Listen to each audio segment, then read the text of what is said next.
The Christmas Bride by Zoe Matthews. The train whistle pierced the December air as Lucille Sullivan clutched her worn leather valise tighter against her chest. Through the frost-laced window, the vast Wyoming landscape stretched before her. She could see endless white plains and distant mountains that seemed to touch the gray winter sky. Snowflakes drifted lazily outside, adding to the blanket of white already covering the ground. "Woodland Station! Next stop, Woodland!" the conductor called, making his way through the passenger car. Lucille was feeling flushed. This was it. After 3 days of travel from Boston, she had nearly reached her destination and her future husband. She pulled a creased letter from her coat pocket, unfolding it carefully to read the now familiar words once more. "Miss Sullivan, I have received your response to my advertisement and find your credentials most suitable. As specified, I require a bride of good character, basic education, and practical disposition who is willing to make a home in the Wyoming Territory. I can offer a comfortable ranch house, financial security, and respectful treatment. There is, however, one condition I must insist upon that was not in my initial advertisement. The marriage must take place within 15 days of your arrival, before Christmas Day. I understand this request is unusual, but I assure you I have sound reasons. I will meet you at Woodland Station on December 10th. Return fare will be provided should you decide against the arrangement upon meeting. Respectfully, August Morgan." He wanted to be married within 15 days. The timeline had shocked her when she first read it, but desperation had a way of making the impossible seem reasonable. Lucille folded the letter and tucked it back into her dress pocket, feeling another piece of paper she didn't need to pull out. It was her sister Patricia's death certificate, dated just 2 months prior. "You don't have to do this," her friend Martha had insisted the night before Lucille's departure. "There must be another way." But there wasn't. Not with Patricia's husband Edward invoking obscure family traditions and pressuring her to take her sister's place as his wife. Not with Edward's increasing control over the modest inheritance her parents had left. Not with his thinly veiled threats about what would happen if she refused. The train began to slow, the wheels screeching against the tracks. Lucille smoothed her dark blue traveling dress, adjusted her hat, and gathered her belongings. Whatever awaited her in Woodland had to be better than what she was leaving behind. The platform was nearly empty when Lucille walked down the train steps. The biting cold immediately stung her cheeks. She scanned the few people waiting beside the small wooden station building, trying to determine which might be August Morgan. A tall man stepped forward, removing his hat to reveal hair the color of wheat touched by early frost. He appeared to be in his late 30s, with a weathered face that spoke of years under the open sky.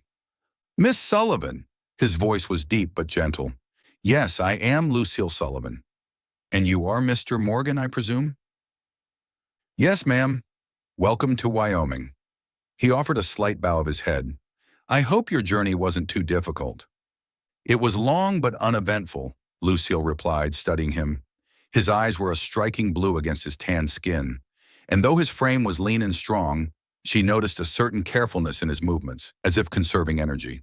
"May I?" He gestured to her bags. "Thank you." As he took her carpet bag, Lucille noticed how he briefly steadied himself against a post. A flash of discomfort crossed his features before he quickly masked. "My wagon is just over here," he said, leading her away from the platform. "It's about an hour's ride to the ranch. I've brought extra blankets. December gets mighty cold in these parts." The wagon was sturdy and well-maintained, with thick furs lining the seat. After helping Lucille up, August carefully arranged the blankets around her before climbing up himself. "I imagine you have questions," he said as he flicked the reins, urging the horses forward. "Several," Lucille admitted, "though I'm not quite sure where to begin. Perhaps I should start by explaining the unusual timeline I proposed." He paused, seeming to choose his words carefully. "I value honesty, Miss Sullivan, and I believe we should begin as we mean to go on. The truth is, I'm not in good health." Lucille turned to study his face, noticing for the first time the slight bluish tint to his lips despite the cold.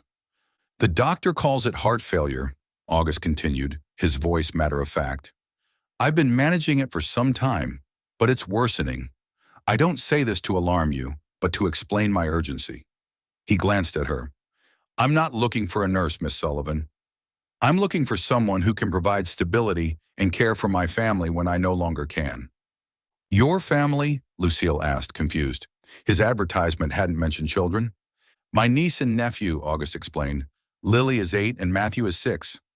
Their mother was my half-sister. Her name was Annie. She passed last spring from influenza. Their father died in a mining accident 2 years before. He fell silent for a moment, as if he was gathering his thoughts. The children's maternal grandmother wants them, but the courts won't grant her custody because she lives on the reservation. And without a white guardian? He left the sentence unfinished. Lucille understood immediately. They could be sent to one of those Indian schools. August tightened on the reins. Yes, I won't let that happen, but I need to ensure they have legal protection, a guardian the courts will recognize. And that's why you need a wife before Christmas, Lucille said softly. Your health is deteriorating that quickly? August's silence was answer enough. The wagon rolled on through the snow-covered landscape, the rhythmic crunch of wheels the only sound for several minutes. Lucille's mind raced, absorbing this unexpected news. She had come to Wyoming seeking escape and a fresh start, but she did not realize she would be stepping into something far more complex and heartbreaking. I understand if this changes your mind, August finally said. As promised, I'll provide return fare. Lucille took in the crisp winter air. Mr. Morgan, I made a commitment when I accepted your offer. I won't abandon it now that I understand the circumstances. She paused.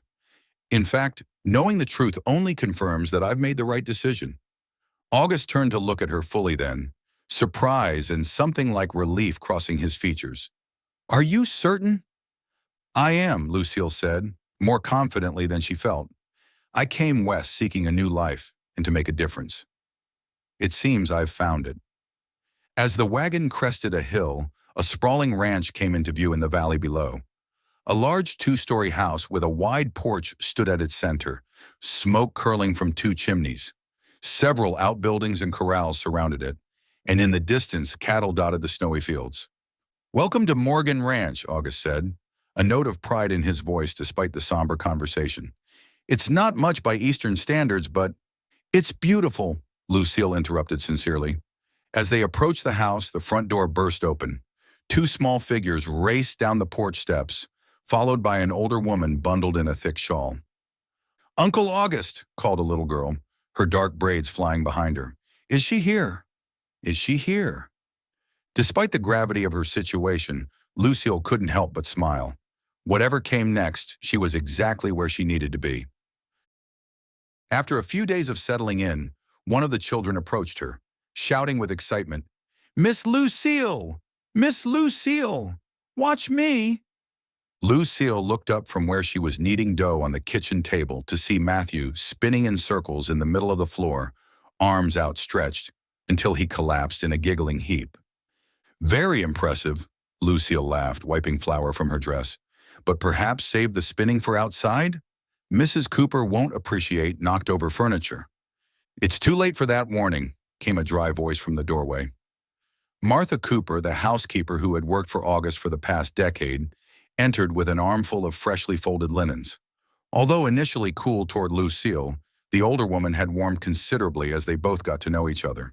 I'm sorry, Mrs. Cooper, Matthew said, scrambling to his feet. No harm done, young man. But listen to Miss Lucille. She talks sense. Mrs. Cooper set down her bundle and peered at Lucille's bread dough. That's coming along nicely. You've got a talent with bread. My mother taught me, Lucille replied, resuming her kneading, though I'm still learning the adjustments needed for this altitude. You're adapting quicker than most Easterners, Mrs. Cooper observed. 5 days and already making yourself useful around here. Lucille accepted the compliment.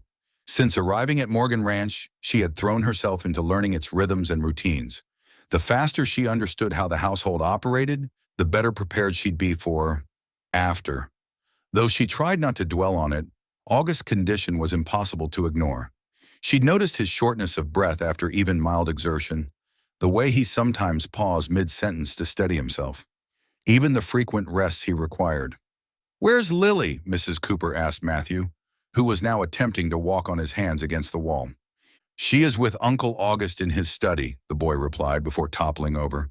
They're making Christmas decorations. Lucille shaped her dough into a loaf and placed it in a greased pan. I think I'll join them once I've cleaned up here. Go on now, Mrs. Cooper said, shooing her away. I'll mind the bread. That child could use a woman's touch with those decorations. Last year, they ended up with paper chains that looked like they'd been chewed by coyotes. Lucille laughed while she washed up. She made her way through the spacious ranch house. For all its size, the home felt warm and lived in, with comfortable furniture, colorful Arapaho weavings alongside traditional quilts, and bookshelves filled with well-read volumes. It was nothing like the fancy Boston townhouse she'd grown up in, where appearances always mattered more than comfort. She paused outside August's study, hearing Lily's animated voice. But why can't we put the star on the tree today? Christmas is only 10 more days away. Because we don't have our tree yet, little fawn, came August's patient reply. Remember how we always go out to find the perfect tree together? We'll do that tomorrow if the weather holds. You promise? And Miss Lucille will come too? If she'd like to, August said. Why don't you ask her? Lucille knocked lightly on the door frame. Ask me what? Lily spun around, her face lighting up. The little girl had been shy at first, but had quickly warmed to Lucille once she realized she knew how to braid hair properly and wasn't afraid of frogs. Miss Lucille, we're going to find a Christmas tree tomorrow. Will you come? Please? I'd love to come, Lucille replied, entering the study. The room was strewn with colored paper, scissors, and half-completed paper chains. August sat in an armchair by the fire, a blanket draped casually over his lap in a way that might have seemed natural if Lucille hadn't noticed how Mrs. Cooper insisted the house be kept extra warm for his comfort. We're making decorations, Lily explained unnecessarily. Uncle August is teaching me to cut snowflakes, but mine keep falling apart. Perhaps I can help, Lucille offered, pulling up a chair. I used to make paper snowflakes with my sister when we were girls. A shadow passed over August's face at the mention of sisters, and Lucille realized he was thinking of his own half-sister, the children's mother. I'd appreciate the assistance, he said. My fingers aren't as nimble as they once were. Lucille demonstrated the proper way to fold the paper and make cuts that wouldn't collapse the entire design. As Lily concentrated on her work, Lucille glanced at August. Despite his obvious fatigue, he was alert as he watched his niece. Have you decided on a wedding date? He asked quietly, ensuring Lily was absorbed in her cutting. I thought perhaps next Saturday, if that suits you, Lucille replied, equally soft. That would be 8 days from now, well before Christmas. Sounds fine. I've arranged for Pastor Williams to come. He's been understanding about the circumstances. Does he know the full reason? Lucille asked. Only that there's some urgency due to my health. He is not aware of the details about the children's situation. August's gaze drifted to Lily. The fewer who know the precariousness of their position, the better. Lucille understood his caution. Even here, in a territory where native peoples had lived for generations, prejudice ran deep. August's determination to protect his half-native niece and nephew moved her deeply. Look, I did it, Lily exclaimed, holding up a delicate paper snowflake with an intricate pattern. It's beautiful, Lucille said sincerely. We should hang it somewhere special. Can we put it in the window? So real snowflakes will see it and know they're welcome? August chuckled. That's a fine idea, little fawn. As Lily skipped to the window with her creation, August moved closer to Lucille. Thank you, he said simply, for helping with paper snowflakes. For everything. For coming here. For staying, despite, he gestured vaguely at himself, for being kind to them. Lucille felt a strange tightness in her chest. They make it easy to be kind. Not everyone would think so. He met her gaze and held it for a moment longer than necessary. Lucille felt something flutter inside her, a feeling she quickly suppressed. This was not that kind of arrangement. It couldn't be. The moment was broken by Matthew barreling into the room. Uncle August! Mr. Jackson says one of the mares is about to foal. Can I go watch? Please. August started to rise, but then winced and placed a hand on his chest as he sank back into his chair. I don't think... I'll take him, Lucille offered quickly. If Mr. Jackson doesn't mind showing me where to go. Relief crossed August's features. The barn can get mighty cold. Take my extra coat from the mudroom. It will be warmer than yours. As Lucille ushered an excited Matthew toward the door, Lily abandoned her snowflake. I want to see the baby horse too. Bundle up properly, August called after them. And Lucille, she turned back. Thank you. The gratitude he showed made her cheeks warm. Get some rest, she replied softly. We'll be fine. Out in the crisp winter air, with Matthew and Lily chattering excitedly on either side of her, Lucille felt a curious sense of rightness. 5 days ago, she'd been a stranger stepping into an impossible situation. Now somehow, she was becoming necessary to the children, to the ranch, and perhaps in some small way, to August himself. As they trudged through the snow toward the barn, Lucille glanced back at the house. Through the study window, she could see August watching them, his arm pressed against the glass, as if reaching for something just beyond his grasp. The tree-cutting expedition the next day nearly didn't happen. Lucille awoke to find Mrs. Cooper looking concerned as she brewed a strong tea of herbs Lucille didn't recognize.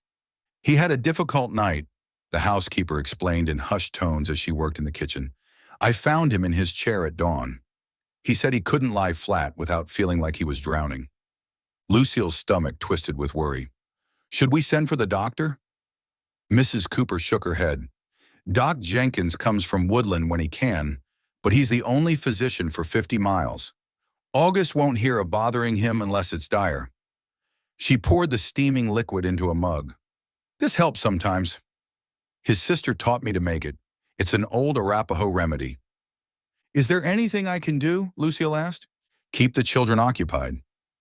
They shouldn't see him like this. Mrs. Cooper's weathered face softened. They've lost enough already. Lucille agreed and began to prepare breakfast for Matthew and Lily. By the time the children came downstairs, rumpled and sleepy-eyed, she had pancakes waiting and a cheerful grin fixed on her face. Is Uncle August coming to breakfast? Lily asked, looking around. He's resting this morning, Lucille replied carefully. He was up very early. Matthew's face fell. Does that mean we can't get our Christmas tree today? Before Lucille could answer, a voice came from the doorway. It means we'd better get started soon, so we have plenty of time.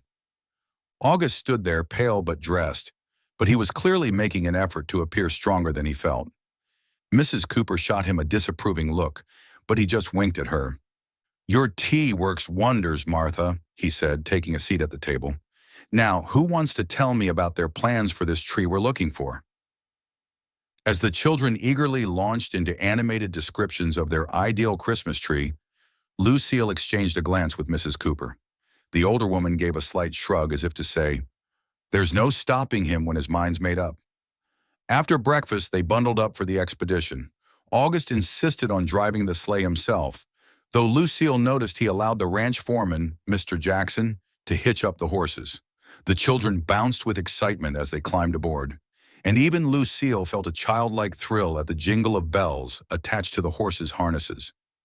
It's like something from a Christmas card, she remarked as they glided over the snow-covered ground. August smiled.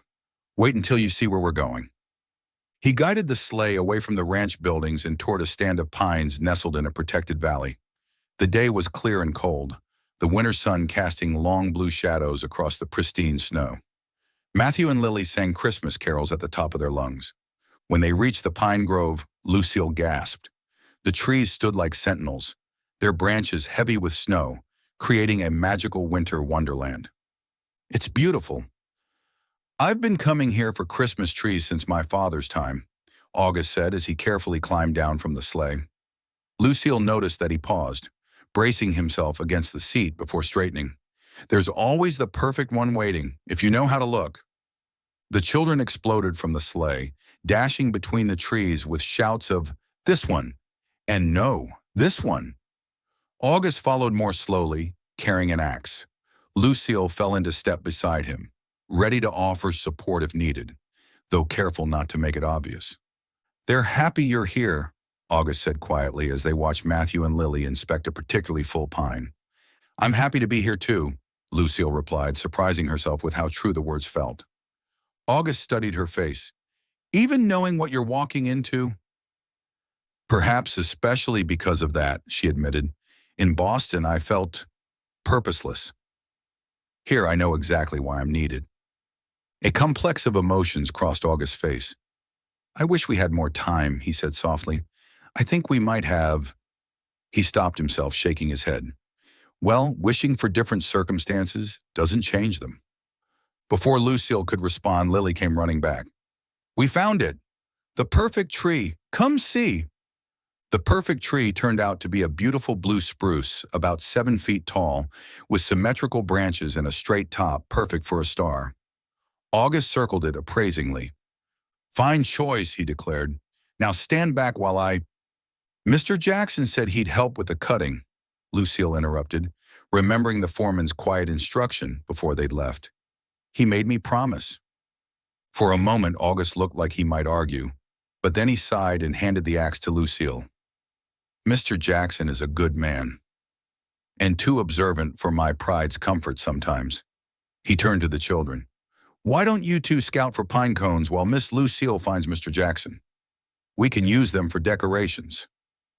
As the children scampered off, August stood against the tree trunk. When Lucille hesitated, concern evident on her face, he was tired. I'm not going to collapse in the snow, I promise. Just need a moment. I'll be right back, Lucille assured him, hurrying toward the sleigh where Mr. Jackson waited at a discreet distance. When they returned, August was sitting on a fallen log, watching Matthew and Lily building a small snowman nearby.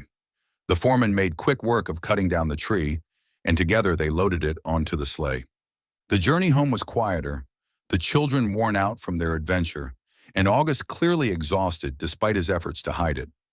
When they arrived back at the ranch, he allowed Mr. Jackson to carry the tree inside while he remained in the sleigh a moment longer. Go on in, he told Lucille when she lingered. I'll be along shortly. But Lucille stayed, sitting beside him in the growing dusk. It was a wonderful day, she said. Thank you for making it happen.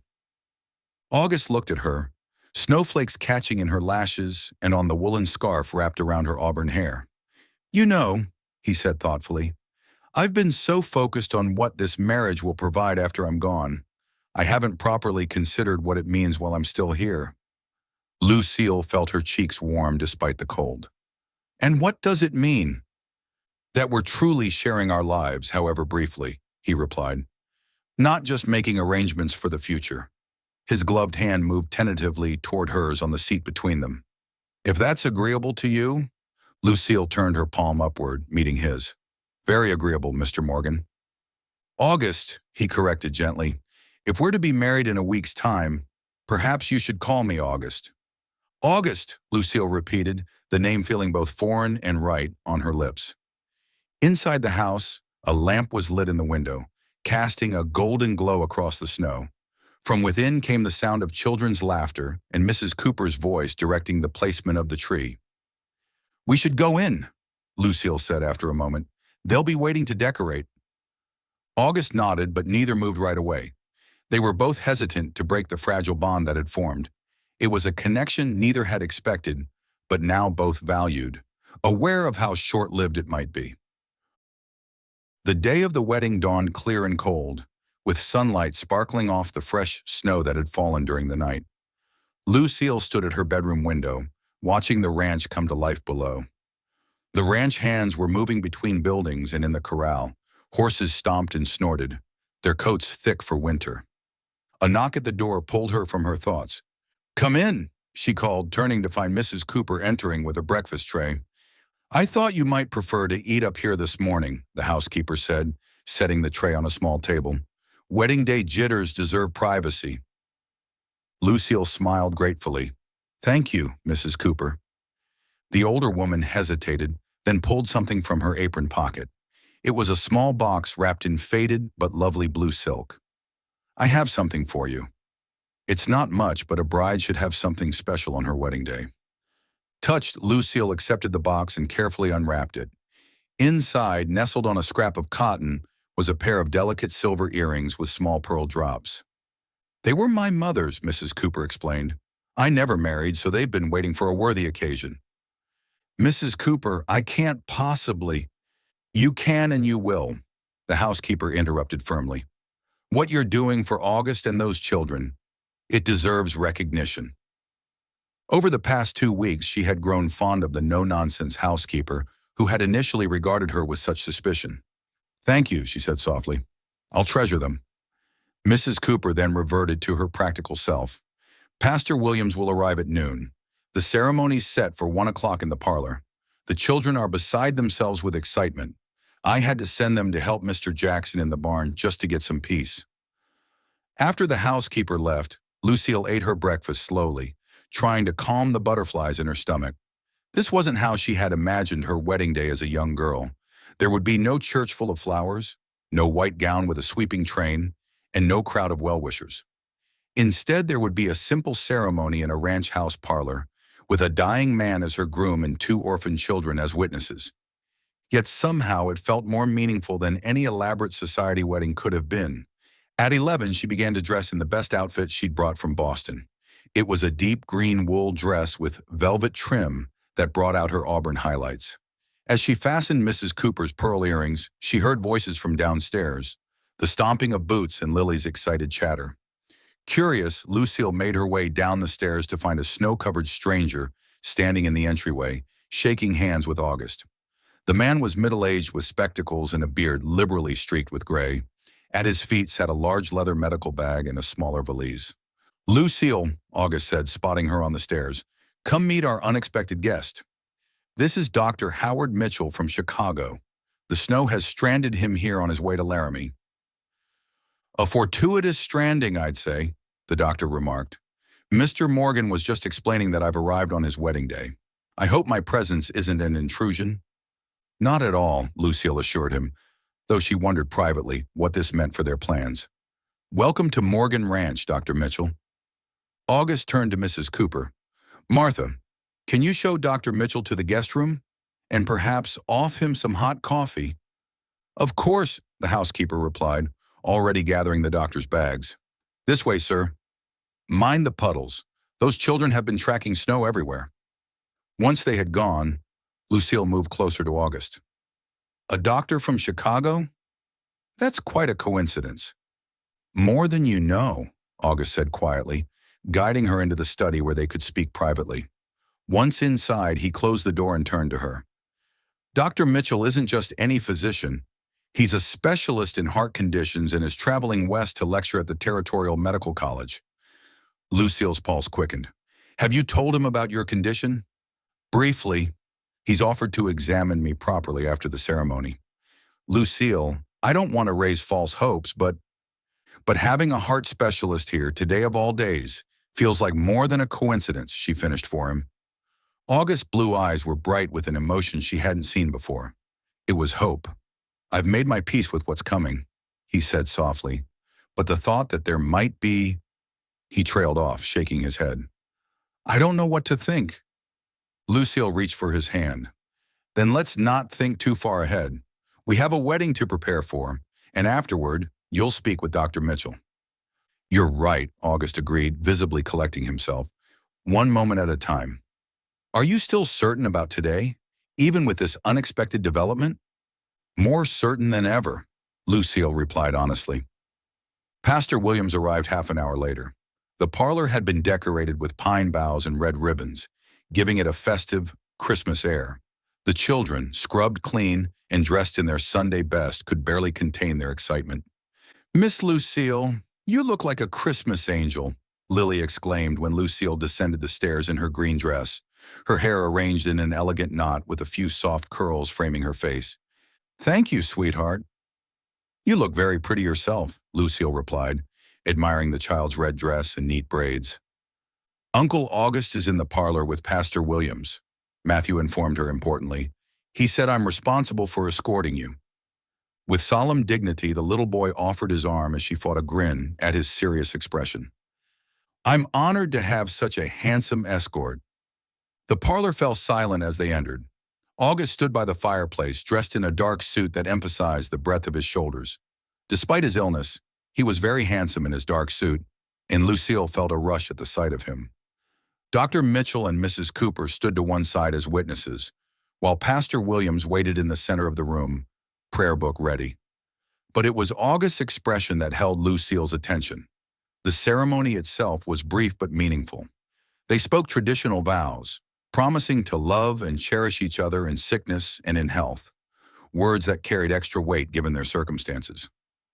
August then slipped a gold band onto Lucille's finger, his mother's ring, he'd told her earlier. "I now pronounce you husband and wife," Pastor Williams declared. "You may kiss your bride." August hesitated, then placed a gentle, almost reverent kiss on Lucille's lips. It was brief, but in that moment of connection, Lucille felt something shift inside her. This was no longer just an arrangement of convenience, but something with the potential to become much more. "Hooray!" Lily shouted as they separated, breaking the spell. "Does this mean we call you Aunt Lucille now?" Everyone laughed, the solemnity of the moment giving way to celebration. Mrs. Cooper disappeared into the kitchen, returning with a small wedding cake she'd somehow managed to prepare in secret. Dr. Mitchell proposed a toast with the ranch's best whiskey, and even Pastor Williams stayed for a piece of cake before departing, with promises to return for Christmas services. As the afternoon progressed, Lucille noticed August and Dr. Mitchell engage in a serious conversation by the window. Eventually, they excused themselves and headed toward August's study. Lucille tried not to watch them go, busying herself with the children's questions about whether married people got extra Christmas presents. They didn't, and if she would now start wearing her hair differently, she might. An hour passed before August and the doctor emerged. Lucille, who had been reading to the children by the fire, looked up anxiously, trying to read their expressions. "I think it's time for hot chocolate," Mrs. Cooper announced, clearly sensing the need for privacy. "Children, come help me in the kitchen." Once they were alone, August came to sit beside Lucille on the sofa. Dr. Mitchell took a chair opposite them, his expression thoughtful. "Dr. Mitchell has examined me thoroughly," August began, his voice controlled but with an undercurrent of emotion.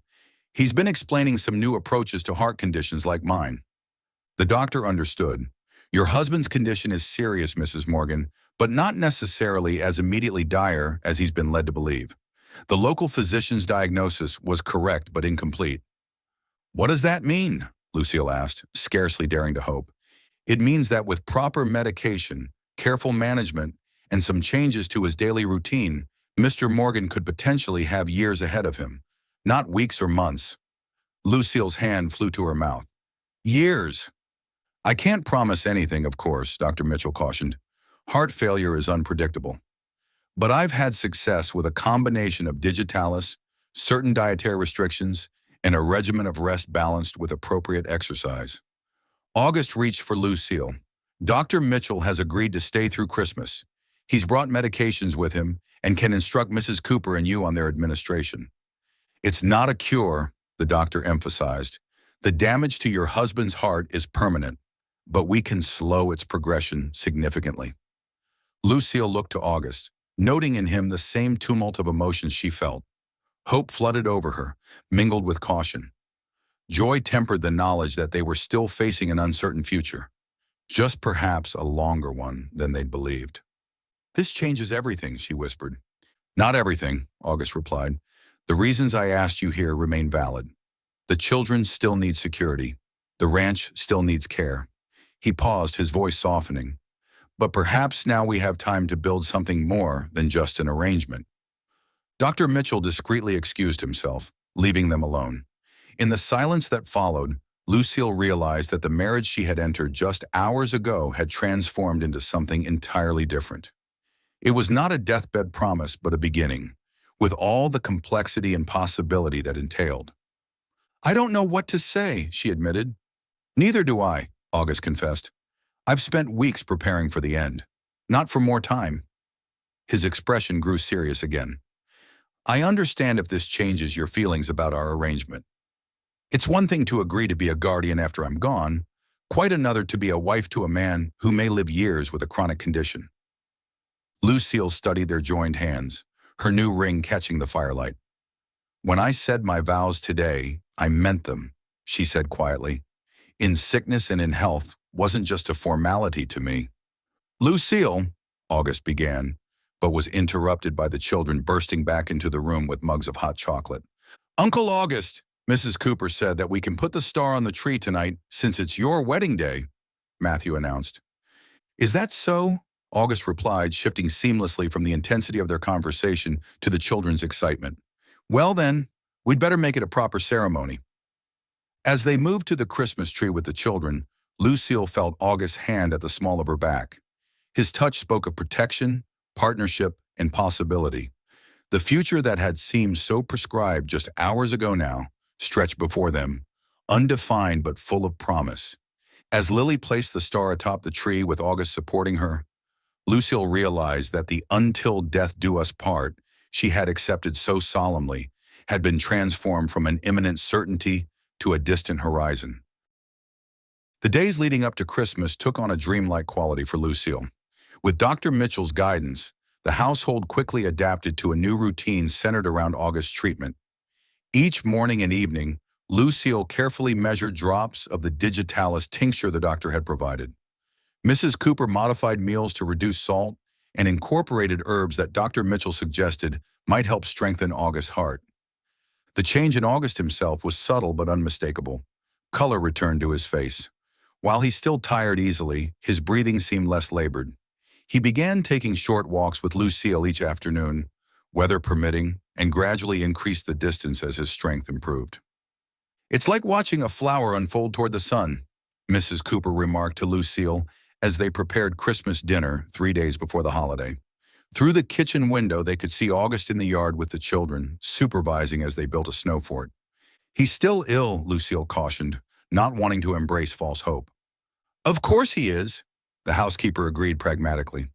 But there's a difference between living while dying and just waiting to die. She glanced at Lucille. He was doing the latter before you came. Lucille paused in her vegetable chopping. Do you think it was my arrival, or Dr. Mitchell's, that made the difference? Mrs. Cooper's weathered face softened. Both, I'd say. The doctor brought medicine for his heart. You brought something for his spirit. That evening, as Lucille sat by the fire in their bedroom, it had formerly been just August's room, though he had insisted she move her things there after the wedding. She contemplated the strange turn her life had taken. She had come to Wyoming prepared to be a brief wife and then a widow with responsibilities. Now she found herself truly a wife, with all the intimacy and complexity that entailed. Thus far, that intimacy had been emotional rather than physical. August had been unfailingly considerate, making it clear that he expected nothing from their marriage that she wasn't ready to give.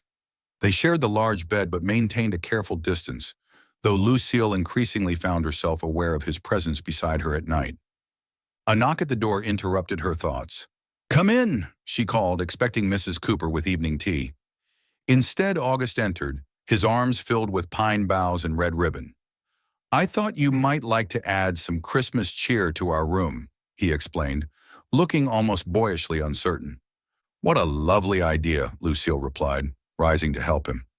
Together they arranged the fragrant greenery along the mantelpiece and window frames, securing it with ribbon. As they worked, August spoke of past Christmases at the ranch. He explained his father's tradition of giving each ranch hand a new pair of gloves and his mother's famous plum pudding. He described the year when a blizzard stranded 3 traveling salesmen who ended up staying for a week. My sister used to sing Arapaho lullabies on Christmas Eve, he remembered softly. Lily looks so much like her sometimes. Tell me more about her, Lucille encouraged, settling back into her chair as August took the one opposite. Rose was actually my half-sister. She was my father's child with an Arapaho woman he met during his early days in Wyoming Territory. He didn't know about Rose until she was nearly 5, when her mother brought her to the ranch.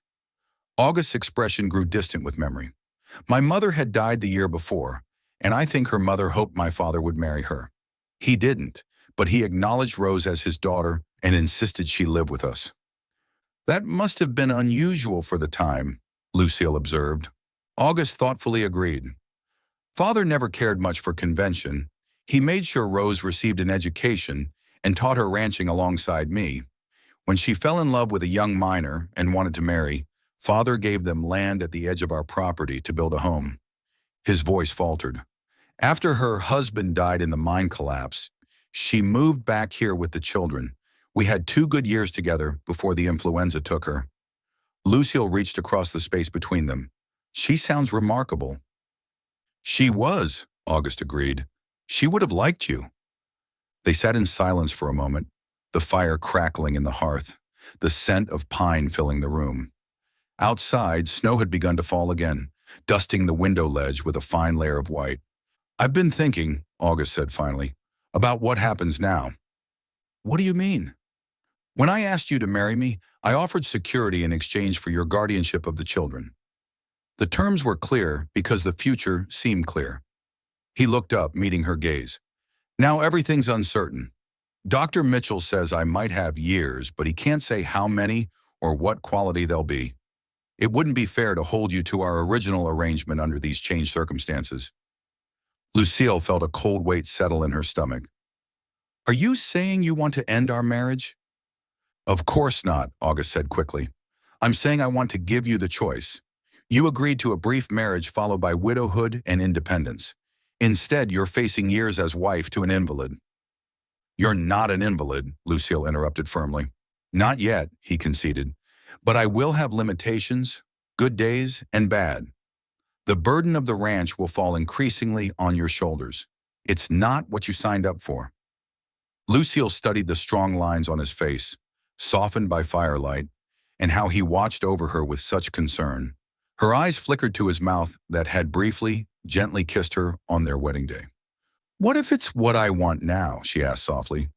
What are you saying? I'm saying that in the 2 weeks I've been at Morgan Ranch, something has happened that I didn't expect. Lucille gathered her courage. I've begun to care for you, August. Not just as the uncle of children who need protection, not just as a man deserving compassion in illness, but as a man. A good man that I'm coming to admire profoundly. The hope that bloomed across August's face made her feel alive. Lucille, let me finish, she said gently. I know we've had precious little time to know each other. I know the future is uncertain, but I'd like the chance to see what might grow between us, now that time is a gift we didn't expect to have. August rose from his chair and knelt beside hers, ignoring the creaking protest of his body at the movement. Taking both her hands in his, he looked up at her with naked emotion. Since the moment you stepped off that train, composed and brave despite everything, I've been in awe of you, he confessed. I told myself it wasn't fair to feel more than gratitude, that I had no right to want more than your compassion. But Lucille, these past days, watching you with the children, seeing your strength and grace, how could I not fall in love with you? Lucille's soul soared at the words. Impulsively, she pressed her lips to his, a kiss of promise and possibility. August responded with gentle hunger, one hand rising to cup her cheek. When they finally parted, Lucille rested her forehead against his. So we begin again, she whispered. Not an arrangement, but a marriage. Not out of necessity, but choice. I'd like that more than I can say, August replied, his voice husky with emotion. Later, as they lay side by side in the bed they now truly shared, the careful distance between them finally breached, allowing Lucille to listen to the steady rhythm of August's heartbeat. Outside, the snow continued to fall, blanketing the ranch in pristine white, nature's own promise of fresh beginnings. Whatever challenges tomorrow might bring, tonight they had chosen each other, not from obligation, but from love beginning to blossom like the most unexpected and precious of Christmas gifts. Christmas Eve arrived with a perfect Wyoming winter day. Brilliant blue skies, snow-covered landscapes sparkling in the sunlight, and air so crisp it seemed to crystallize. The Morgan Ranch bustled with activity as final preparations were made for the holiday celebration. Lucille moved through the house, still adjusting to the dramatic shift in her circumstances. In just 3 weeks, she had traveled across the country, married a stranger, and then fallen in love with her husband. It seemed impossible that so much could change so quickly. Yet here she was, hanging the last of the Christmas stockings on the mantelpiece, while Lily and Matthew debated the merits of leaving cookies versus biscuits for Santa Claus. Cookies are sweeter, but biscuits travel better, Matthew argued seriously. Santa has a long way to go after our house. But Mrs. Cooper's sugar cookies are his favorite. Remember last year? Lily countered. Why not leave both? Lucille suggested diplomatically. That way Santa can choose what he prefers in the moment. This solution was met with enthusiastic approval from both children. You have quite the gift for negotiation, Mrs. Morgan, came August's amused voice from the doorway. Lucille turned to see her husband watching her with undisguised affection. He looked stronger today, the persistent shadows beneath his eyes less pronounced after a full week of Dr. Mitchell's treatment. It's a necessary skill when managing strong-minded children, she replied. How was your ride with Mr. Jackson? August had begun taking short rides around the ranch, carefully following Dr. Mitchell's advice about balancing rest with gentle exercise. It's educational, he answered. The south pasture fence needs repair before spring, and Jackson thinks we should consider expanding the hayfield next summer. The casual mention of plans for seasons to come filled Lucille with quiet joy. Each time August spoke of the future now, it felt like a small victory against the shadow that still loomed, however distantly. Uncle August, can we start the Christmas Eve party now? Lily asked, tugging at his sleeve. All the ranch hands are waiting in the barn, and Mrs. Cooper says the food is ready. The Christmas Eve gathering was a Morgan Ranch tradition dating back decades. Each year, the family hosted all the ranch employees and any neighbors close enough to travel for an evening of food, music, and community before the more intimate family celebration on Christmas Day. Is everything prepared in the barn? August asked, allowing himself to be pulled toward the door by his enthusiastic niece. Mr. Jackson and the men decorated yesterday, Lucille informed him, and Mrs. Cooper has outdone herself with the food. The barn had been transformed. Lanterns hung from the rafters, casting a golden glow over the space cleared of its usual equipment. There were bales arranged in a semicircle, creating seating around a small wooden platform where several ranch hands waited, along with those who would be providing the music. Trestle tables along one wall groaned under the weight of Mrs. Cooper's cooking. There were roasted meats, fresh bread, pies, and cookies of every description. As they entered, a cheer went up from the assembled ranch hands and neighboring families who had already arrived. Dr. Mitchell stood chatting with a ranch hand Lucille didn't know, while Mrs. Cooper directed the placement of the last dishes. "Speech, boss," called one of the older hands, a weathered man named Hank who had worked for the Morgans since August was a boy.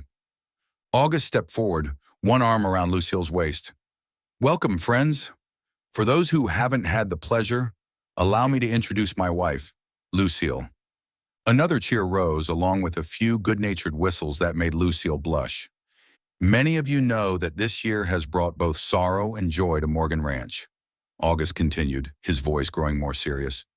"We've mourned my sister Rose, but we've also been blessed with new beginnings." He looked down at Lucille. "I won't bore you with a long speech when there's music to be played and food to be eaten, but I do want to say this. Christmas is a time for miracles, both great and small. This year I've been fortunate enough to receive several." His gaze swept the room, lingering on Dr. Mitchell, the children, and finally returning to Lucille. "So eat, drink, and celebrate, but also take a moment to recognize the miracles in your own lives. They're often standing right beside you." With that, he nodded to the musicians, who struck up a lively tune. The celebration began in earnest, with ranch hands and their families filling plates and finding seats, children running between the hay bales, and couples moving to the cleared space to dance. "That was beautiful," Lucille told August as they moved to the food table. "I spoke the truth," he replied with hesitancy. "I don't suppose you'd honor me with a dance later?" "Dr. Mitchell assures me one slow dance won't overtax my heart." "I'd be disappointed if you didn't ask," Lucille assured him with a pleased expression.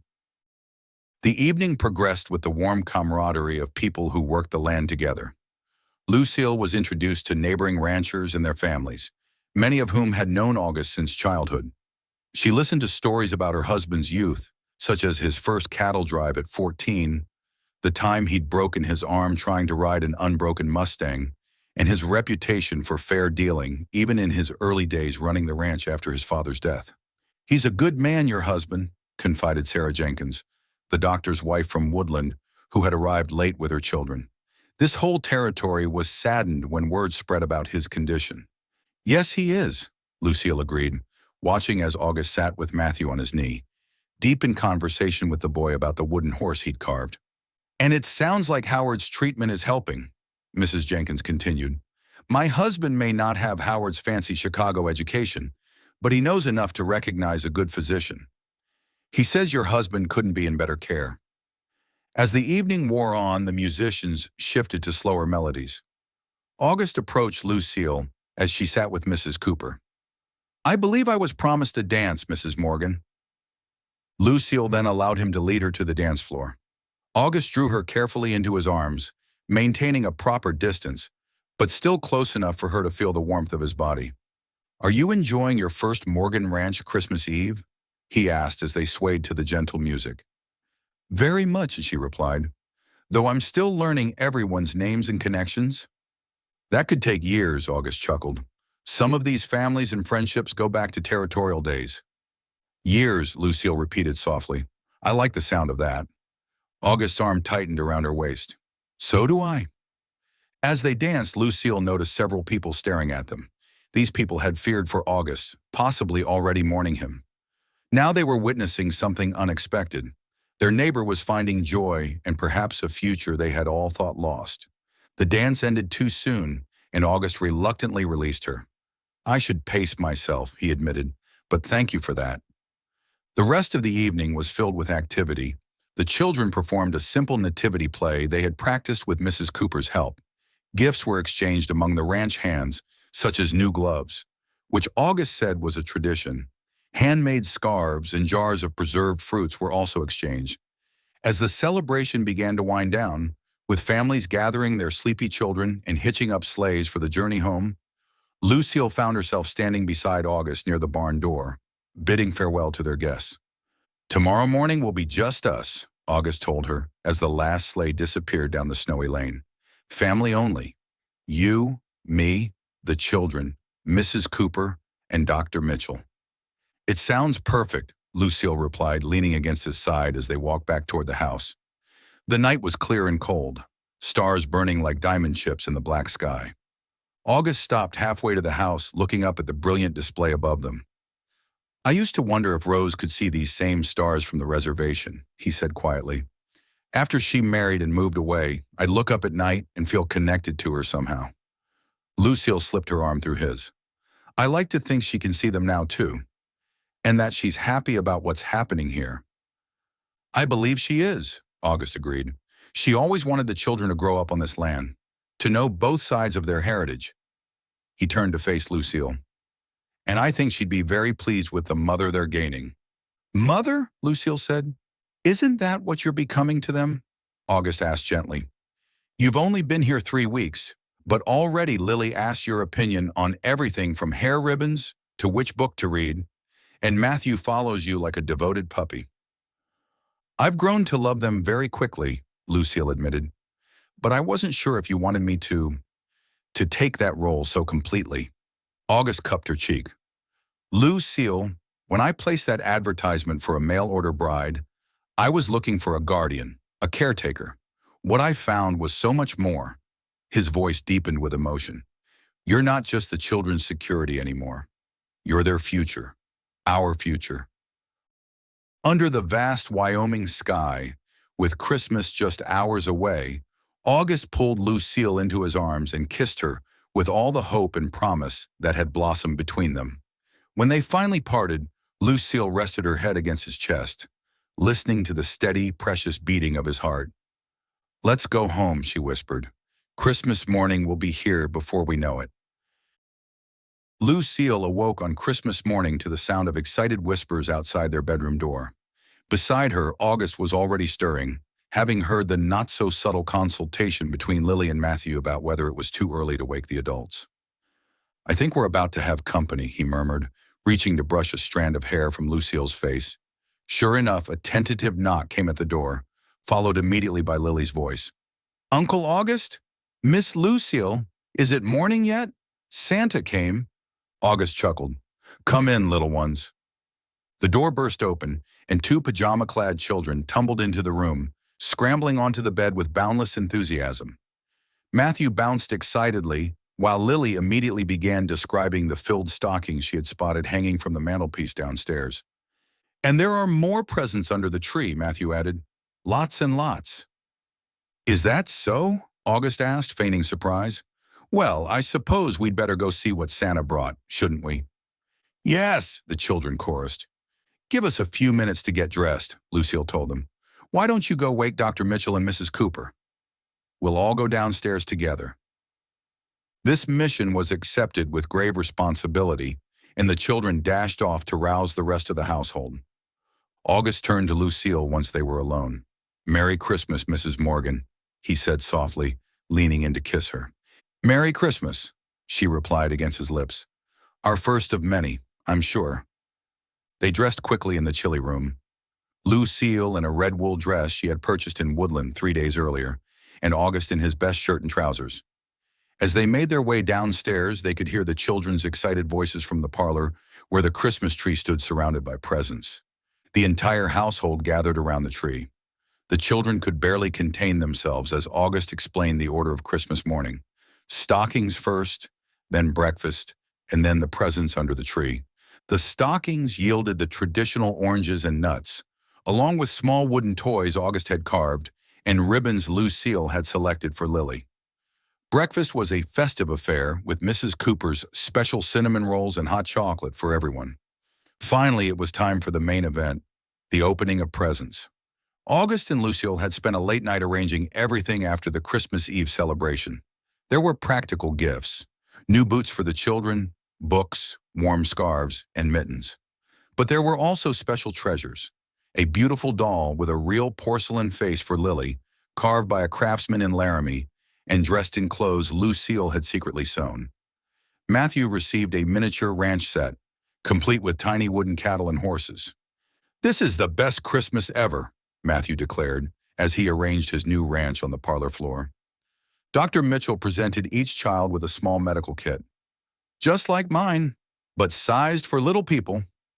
The kit had wooden stethoscopes and bandages. Mrs. Cooper had knitted sweaters in their favorite colors. When all the children's presents had been opened, August retrieved a small package hidden within the branches of the tree.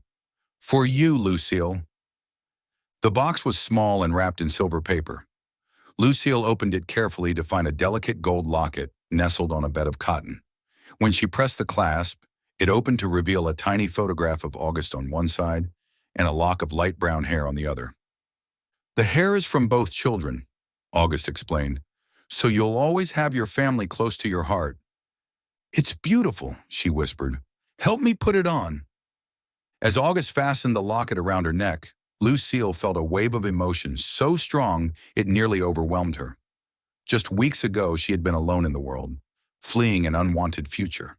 Now she stood in a home filled with warmth and love, surrounded by people who were becoming as dear to her as she was to them. I have something for you as well, she said when she had composed herself. From behind a large chair, she retrieved a long, narrow package wrapped in brown paper and tied with string. August opened it to find a beautifully crafted leather journal, the cover tooled with an intricate design of the mountains visible from the ranch. Inside, the first page bore an inscription in Lucille's elegant handwriting, for August. To record our days together, however many we are blessed to have. With all my love, Lucille. Christmas 1885. I thought, Lucille began hesitantly, I thought you might want to write down stories of the ranch, of your family history, for the children and, she faltered, for any family we might have in the future. The look August gave her was so full of love and promise that it made her whole soul ache. It's perfect, he said, his voice husky with emotion. Absolutely perfect. The rest of Christmas Day passed in a haze of happiness. They enjoyed a magnificent dinner prepared by Mrs. Cooper. Roast goose with all the trimmings, followed by mince pies and a spectacular Christmas pudding that was carried to the table flaming with brandy. The children played with their new toys. Dr. Mitchell regaled them with stories of Christmas celebrations in Chicago, and August rested comfortably in his armchair, watching it all with contentment. As twilight fell, bringing with it another light snowfall, Lucille found herself alone with August in the study.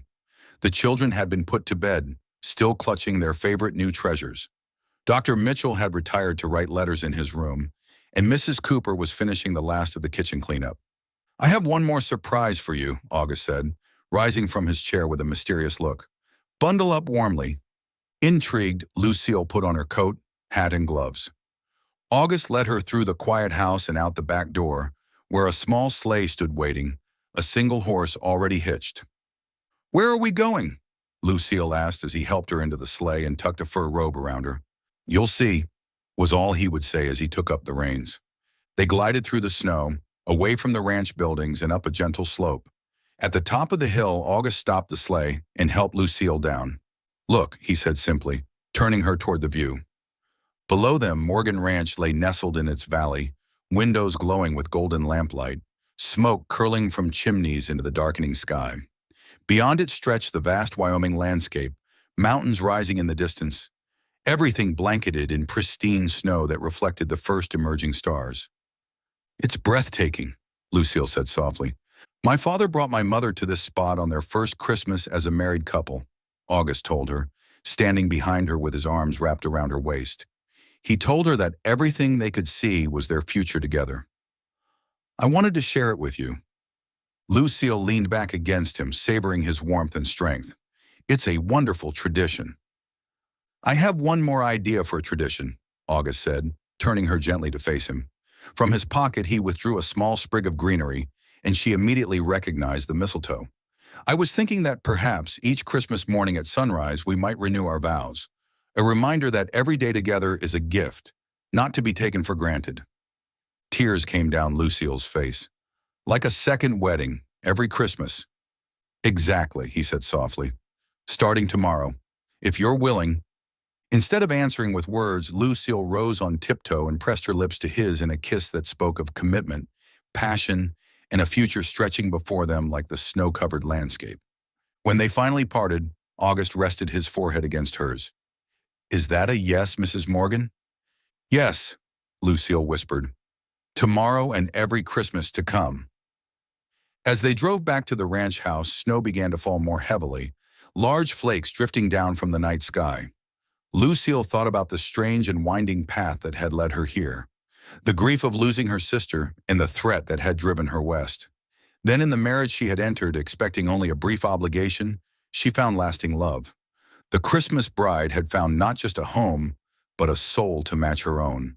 And that, Lucille reflected as they approached the warm lights of the ranch house, was the greatest gift of all. Christmas morning, 5 years later. The eastern sky was just beginning to lighten, bands of pink and gold breaking through the darkness as Lucille made her way carefully up the hill. The snow crunched beneath her boots. Behind her, she could hear the soft murmur of voices. Lily and Matthew, no longer small children but growing rapidly at 13 and 11, helped August navigate the slope. "Slowly, Uncle August," Lily cautioned, her voice carrying in the still morning air. "The doctor said no exertion." "I'm fine, little fawn," came August's amused reply. 5 years of Christmas morning climbs, and you'd think I'd have proven my endurance by now." Lucille turned to watch them. August leaned on the walking stick. Lily hovered protectively at his side, and Matthew carried the small basket containing the items for their sunrise ceremony. Behind them, bundled securely against the cold in a sling across Lucille's former maid Martha's chest, came the newest member of their family, 2-month-old Rose Patricia Morgan. Dr. Mitchell's treatment had indeed given August years rather than weeks.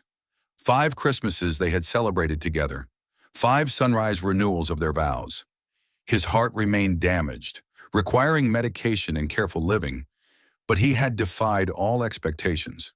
There were still bad days when weakness confined him to bed, and still moments when Lucille witnessed a spell of dizziness or a wincing pain he tried to hide. But there were far more good days.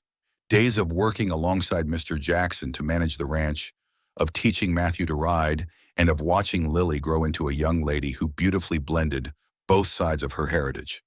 And there had been the miraculous day the previous October when little Rose had entered the world, a daughter neither of them had dared hope for.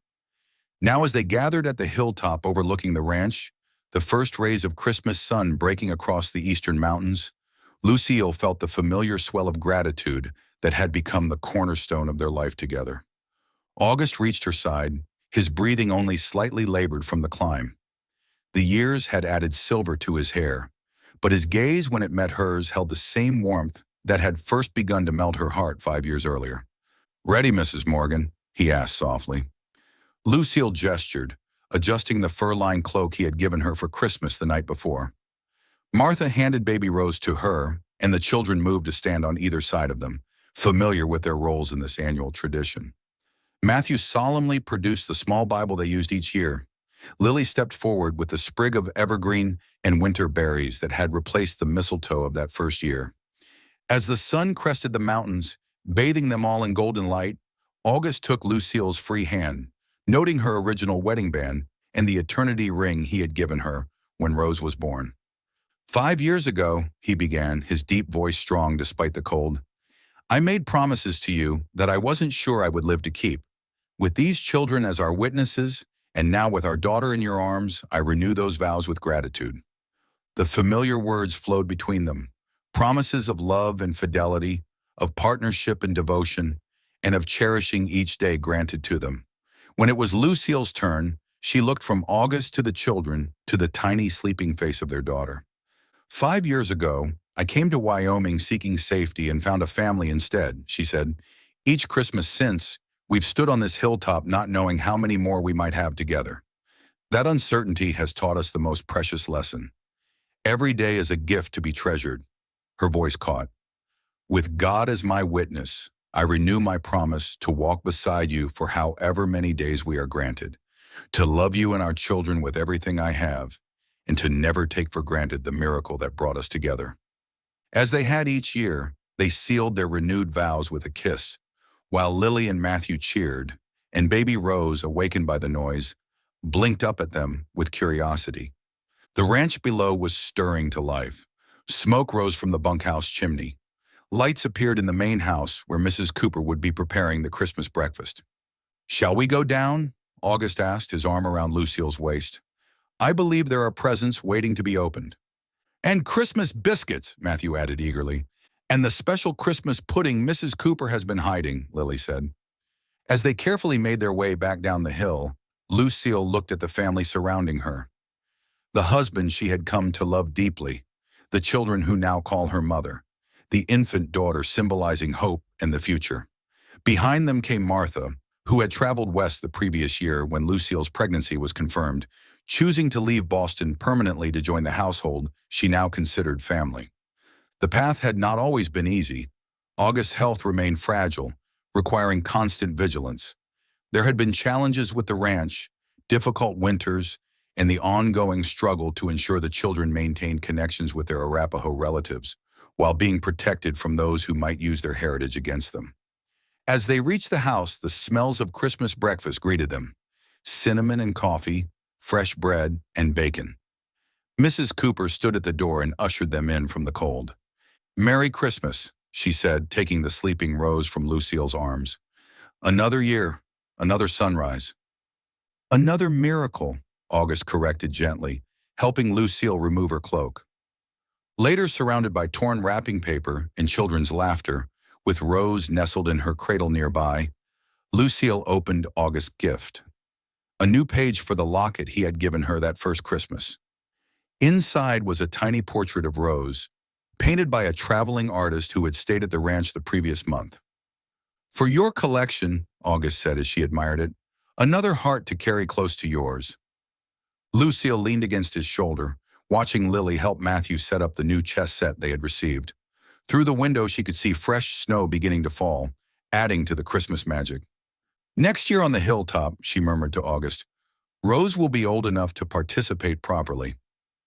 "Next year," he agreed, his arm tightening around her. "And God willing, many more after that."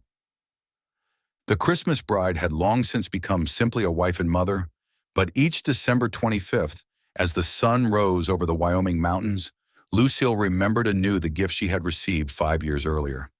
Not just a home or family, but time itself. Time that had allowed love to grow where only duty had been expected. Time that had transformed strangers into beloved family. Time that continued to unfold before them with each precious sunrise. And that, she knew as she looked around at the faces she loved most in the world, was the true miracle of their Christmas story. The end.